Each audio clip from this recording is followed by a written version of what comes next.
teraz sa budeme rozprávať o tom, ako to vyzerá vlastne s bytmi, alebo respektíve so susedmi, pretože máme tu už nášho hostia Mareka Perdíka, Združenie pre lepšiu správu bytových domov. Dobré ráno. Dobré ráno. Krásne dobré ráno. A táto téma je absolútne iná. Teraz sa budeme rozprávať o susedských, možno aj trošku vzťahov. Budeme sa rozprávať o tom, ako to vlastne prebieha, keď by som si povedal, že idem prerábať byt. Začnem teda príklepou vrtačkou vrtať. Kedy môžem vrtať? Môžem vôbec vrtať? Nemusím vrtať? Aké sú náležitosti a povinnosti, ktoré musíme teda splniť predtým, než vôbec sa do niečoho takéhoto pustíme? A kedy vlastne to je možné? Takže možno toto Na Slovensku či Belgicku? Na Slovensku. Báme sa o Slovensku, báme sa tu, že teda bývam v byte a idem teda prerábať, čo ako prvé musím urobiť. Sa rozhodnúť, a či idete robiť nosné priečky, alebo idete iba vyhadzovať kuchynskú linku.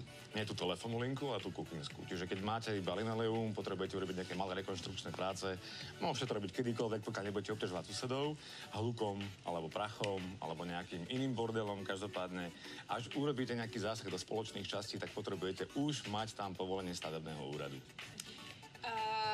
To znamená, že keby som chcela napríklad niečo búrať v rámci môjho bytu, tak na to potrebujem už to povolenie? Po toho, čo idete búrať, či vzťahy, alebo byt. Hej.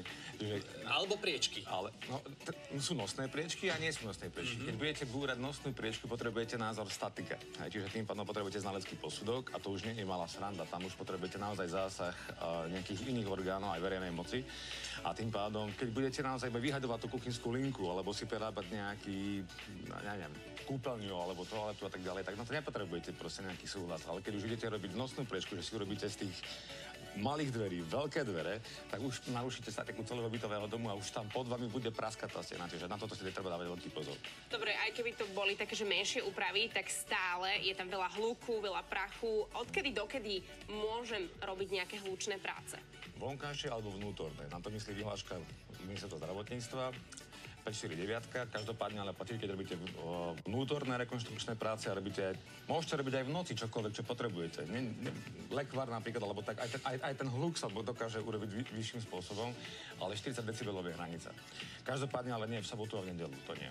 To bola tá otázka, ako sú teda na tom víkendy, aký tam je rozdiel medzi tým, keď robím od pondelka do piatku a sobotu. Lebo v pondelok je pozde a v piatok je neskoro, takže neviem, proste cez víkendy potrebujete mať ako ľudia pokoj, takže tým pádom to sú tie medziľudské vzťahy bytových domov, ktoré potrebujete rešpektovať. Tým pádom vy si robte vo svojom rodinnom dome, čo potrebujete, ale v bytovom dome to funguje tak, že máte tam súzvuk tých vzťahov a tým pádom potrebujete nenarušiť tie vzťahy. Čo ak napríklad ideme teda montovať okná a vieme teda, alebo teda dopredu vizuálne na základe vizualizácie viem odhadnúť, že tie okná budú vyzerať inak ako ostatné. No, keď chcete mať z bytového domu kikiríky, tak tým pádom toto je presne o tom, že potrebujete rozhodnúť naozaj takým spôsobom, že aj keď tie drevené robíte namiesto plastových, tak potrebujete mať taký istý vzhľad. Čiže zmena vzhľadu nepodlieha súhlasu, ale nemôžete z toho robiť dobrý deň. Aj tie francúzske okná, ja viem, že niekto chce mať tie okná až po podlahu, ale keď meníte vzhľad domu a naozaj, keď si to každý urobí podľa seba, tak tým pádom opäť to vyzerá, ako keby ste boli niekde v Mongolsku, alebo niekde inde. Kde tie pravidlá nie sú jednoducho také striktné, by som povedal. Tak, ale na Slovensku každopádne my sme lídrom v obnovy bytových domov, tým pádom máme jasné pravidlá aj podľa stavebného zákona a potrebujete mať také isté aj tie okná, lebo okno není spoločná časť, okno je iba výkon stavebného otvoru. Je to vaše vlastníctvo, ale to neznamená, že z toho môžete robiť dobrý deň. Ak sa teda rozhodnem rekonštruovať alebo prerábať, tak stačí, keď napíšem iba teda na tabulu nejaký taký oznam mojim susedom, že viete čo, Nie. Ako by to malo po správnosti fungovať? To je presne tej prvej otázka. Či máte zásah do nosných častí, alebo nosných priečok, alebo či iba idete vyhodiť to linoleum, ktoré máte na podlahe. Ten bordel si potom upracte, podľa seba. Máte nejakú firmu, ktorá vám bude tú rekonštrukciu robiť, čiže v zmluve si to môžete dohodnúť, aby ste to nemuseli robiť vy, na vlastné náklady, ale každopádne, keď robíte zásah do nosných priečok, tak potrebujete tým potom automaticky už toho statika. Majú si robotníci po sebe upratať, je to povinné?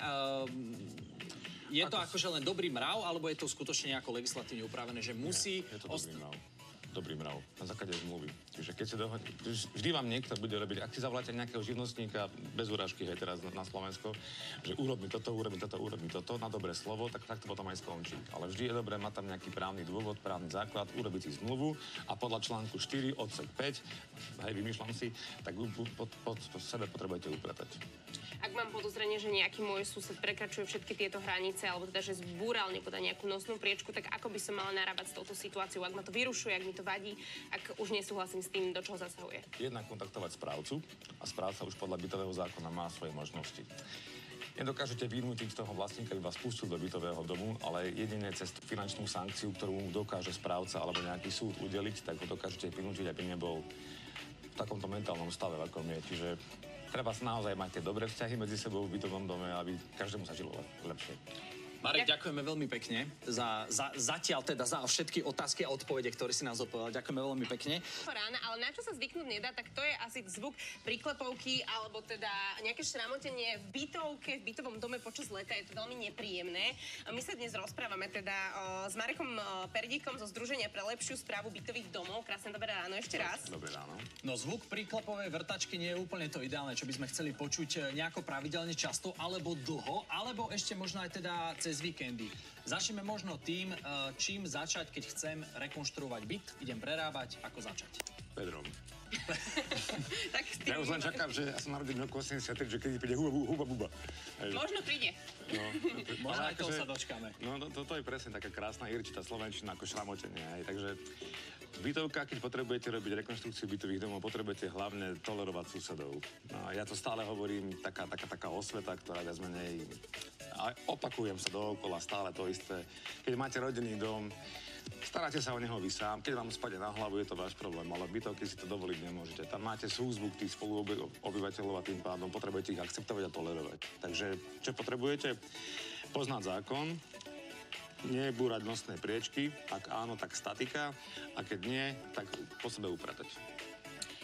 Keď sa bavíme o rodinných domoch, tak tam napríklad do toho môže spadať aj kosenie. Je aj na toto nejaký taký zákon, alebo je to nejako upravené, že kedy by sa malo, kedy by sa nemalo, pretože môžu si to susedia nejako rozhodnúť, ale vždy sa nájde niekto, kto v nedeľu o 8 kosí. V rodinnom dome nemáte domový poriadok, v bytovom dome poriadok máte domový. Keď náhodou si ho dokážete zvoliť, ten počtom väčšinou všetkých, tak tým pádom si tie pravidlá. Niekomu vadí fáčenie v spoločných častiach, niekomu vadí prášanie na balkónoch. Niekto pestuje včely na balkónoch. Už som videl v Poľsku aj koňa na balkóne, aj trabanta v Mongolsku, takže akože je toho naozaj strašne veľa, ale v rodinnom dome si to nemôžete urobiť, lebo máte tam súkromné vlastníctvo. Ale ako náhle v bytovom dome prekročíte ten prach bytu, tak už tým pádom zasahujete do spoločných častí a zariadení a tým pádom potrebujete mať ten súzvuk. OK, prídeme do bodu, že ideme teda prerábať. Je rozdiel, či prerábam od pondelka do piatku, teda cez pracovný týždeň a sobotu, nedeľu, cez víkend? Vy si môžete prerábať byt kedykoľvek potrebujete. Môžete robiť čo len chcete, lebo je to váš byt. Potrebujete hlavne neprekročiť tú hlukovú hranicu. A to je 40 decibelov od pondelka do piatku. V sobotu, nedeľu nemôžete mať žiadny príklep, žiadnu vrtačku, ani väčší hluk cez stenu, keď vám chodia milenky. Keby ideme teda tak trošku konkrétnejšie, tak to znamená, od pondelka do piatku môžem robiť aj nejaké hlučné práce, nazvime to, niečo ako keby už aj s nejakou stavebnou súťou a tak ďalej, ale cez víkend si možno nechať práve len nejaké vypratávanie, ktoré až také nie je hlučné. Ono aj hlučná práca znamená, že nemôžete prekročiť nejakú hranicu. Vy tak či tak, je to na Slovensku trošku taká veľká zákonná diera, lebo neviete mať orgán, ktorý viac menej príde k vám niekedy cez pracovný čas, odhľadnúť od orgánov ochrany verejného zdravia. Oni proste prídu, ale nemajú oficiálny hlukomer. Tým pádom nevedia vám povedať, že ste to prekročili, alebo nie. Čiže aj tá sankcia proste není pre vás taká. Radšej zaplatím 20 eurovú pokutu, ako si urobím prerábku na bytovom dome. Nechcem Slovákom dávať teraz rady, ako to obísť. Áno, nedávajme. No, nedávajme. Toto preskočme. Čiže dajme tú osvetu, 40 decibelov, ale nevie ten Slovák povedať, že 40 decibelov, že koľko to vraj. On proste bude vrtať. Dobre, pokiaľ to nikomu nevadí, deň sporu nie cucu, ale nerobme si zbytočnú hanbu v bytovom dome, robme radšej osvetu. Koľko týždňov maximálne môže trvať tá rekonštrukcia toho bytu, lebo občas to býva aj tak, že na fázi, napríklad prerába sa 2 týždne, potom je chvíľočku ticho, potom zase 2 týždne. Ako možno pracovať s týmto a teda ako by to po správnosti malo byť? A toto nie je žiadna zákonná lehota. Môžete to robiť týždeň, 2, niekedy je naozaj pol roka, ale robte to hlavne elegantne, s gráciou a bez toho, aby ste obťažovali Katku nad sebou. OK, no a ak teda mám podozrenie, že ten môj sused robí niečo možno protizákonné, alebo teda mám podozrenie, že napríklad zbúral nosnú priečku, čo robiť? Ako postupovať? Keď máte podozrenie, tak potrebujete kontaktovať správcu, lebo správca je ten, ktorý spravuje spoločné časti a spoločné zariadenia. Takže on je ten, ktorý na to má podľa bytového zákona páky. Tie páky nie sú až tak legislatívne dostupné, ale to opäť nechceme hovoriť Slovákom. Vieme ich ale poškodiť nejakou sankciou a tá sankcia nie je malá, pohybuje sa niekedy v desiatoch tisícoch. Čiže naozaj, keď porušíte statiku bytového domu a keď zbúrate tú nosnú priečku, tak spôsobíte obrovskú škodu. Nerobte to. Keď potrebujete vyhodiť linoleum, vyhoďte ho. Keď potrebujete robiť novú kuchynskú linku, vyhoďte ju. Ale nikdy nebúrajte nosné priečky. To sa proste nerobí. Aký zodpovedný alebo usporiadaní sú vo všeobecnosti Slováci pri rekonštrukcii bytov? Otázka za 500 bodov. Ja by som povedal, že ako všade na svete. Niektorí inak to funguje v Bratislave, inak to funguje v Košiciach, inak to funguje v Sobranciach, vo Svice, v Poprade, v Bystrici, v Rimavskej Sobote.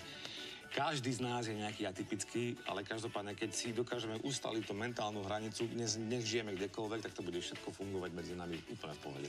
Ďakujeme veľmi pekne. Marek Perdík ďakujeme krásne. nám poradil a teda možno, že aj niekto z týchto